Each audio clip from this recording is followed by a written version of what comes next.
नमस्कार, खबर समय जगत में आपका स्वागत है। मैं हर्षिता जौहरी। आइए नजर डालते हैं देश प्रदेश से जुड़ी तमाम खबरों।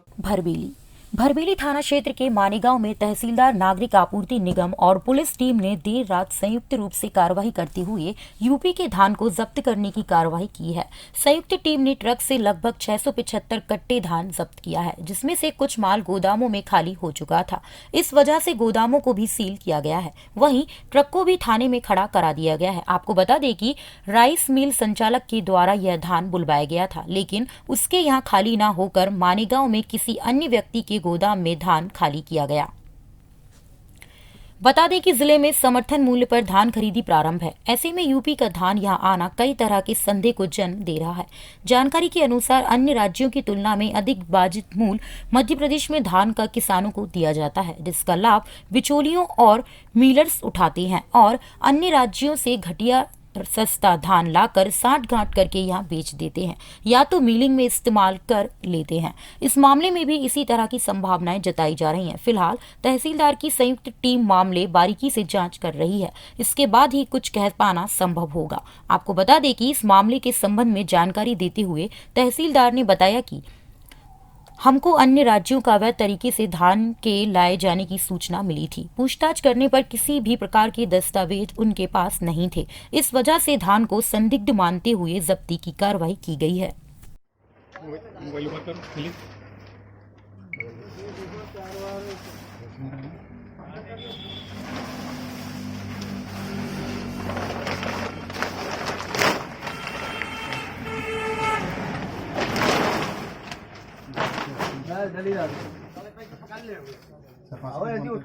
सर, ये अभी आपने कार्रवाई करते हुए यूपी का धान पकड़ा है सर।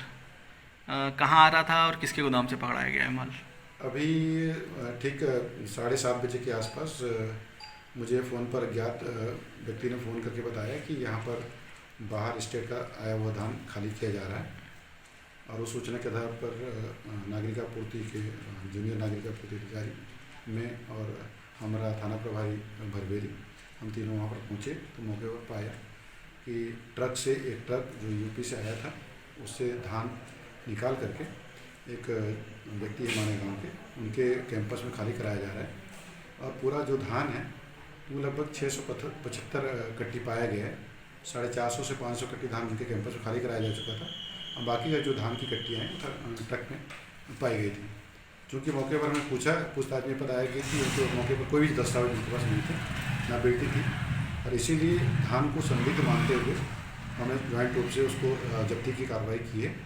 और जो ट्रक है वो जब्त करके थाने में खड़ा किया गया है। और बाकी जो कैंपस में माल था वो अभी चूँकि उसको उठाया नहीं जा सकता था, तो जो कैंपस प्रभारी जो मालिक हैं अभी आगामी कार्रवाई तक के लिए उनकी सुपुर्दगी में दिए गए। उनको निर्देशित किया गया कि जब तक कार्रवाई पूर्ण नहीं हो जाती तब तक उसमें से किसी प्रकार का हमारे ख्याल न करें। सर, चूँकि धान खरीदी के पास में ही है, वहाँ से लगा हुआ है, तो क्या ये मान सकते हैं कि धान को बाहर का यूपी का जो चावल है उसको यहाँ पे खपाने का प्रयास किया जा रहा था? ये मान सकते हैं अपन? देखिए, इसके बारे में तो अभी बहुत स्पष्ट रूप से हम नहीं बोल सकते हैं, परंतु जैसे बाकी जिलों से या बाकी शहरों से जानकारियाँ आ रही हैं कि बाहर के धान लाए जा रहे हैं, उसी तरह का यह प्रथम दृष्टया समझ में आता है कि यूपी इतनी दूर से कानपुर से धान यहाँ पर लाना, और हमारे प्रथम दृष्टया जो हमने जाँच की तो धान की क्वालिटी भी बहुत ख़राब है। ये संभावना हो सकती है कि इस धान को किसी अन्य जगह पर उसका दुरुपयोग करके खपाया जा सके, तो इसीलिए हमने इसको संदिग्ध मानते हुए जब्त किया है। और आगे जब इस पर जांच होगी और जो धान जिनके द्वारा बुलाया गया है उनके बयान भी हमने लिए हैं, तो कल कार्रवाई करके प्रतिवेदन कलेक्टर महोदय प्रस्तुत किया जाएगा। और उसके बाद जो भी अगर गलत पाया जाएगा तो निश्चित रूप से दंडात्मक कार्रवाई होगी। और इसके माध्यम से आम जनता की तरफ मैसेज जाएगा कि बाहर के जो इस तरह के ख़राब धान यहाँ पर लाए जा रहे हैं, अगर लाए जाते हैं तो हमको जैसी जानकारी मिलती है हम बिल्कुल उसको जब्त करेंगे, पकड़ेंगे और जिला प्रशासन के द्वारा बिल्कुल कार्रवाई की जाएगी। सर, शुरुआती पूछताछ में मतलब ड्राइवर से आपने पूछे होंगे किसने बुलवाया धान यहाँ पे, और कुछ तो जानकारी बताया होगा? बताया गया कि जो ड्राइवर ने बताया कि ये गायत्री राइस मिल है जिसके मालिक हितेश अग्रवाल हैं, उनके द्वारा ये धान बुलाया गया था और उनके कैंपस उनकी गायत्री राइस मिल धान की कट्टियाँ खाली ना कराई जा करके एक अलग स्थान पर ये धान की कट्टियाँ खाली कराई जा रही थी, जो कि ड्राइवर के बताए अनुसार जिनके यहाँ खाली कराई थी, उन्होंने बताया था कि ये किसी रविंद्र लिल्हारे का है और उनके द्वारा धान पहुँच कर खाली करवाया गया था। तो ये थोड़ा सा उनके बयानों में विरोधाभास है, तो निश्चित रूप से ये संदिग्ध प्रतीत होता है। बालाघाट जिले से समय जगत के लिए संजय अजीत की report. For latest news, subscribe to our channel and press the bell icon.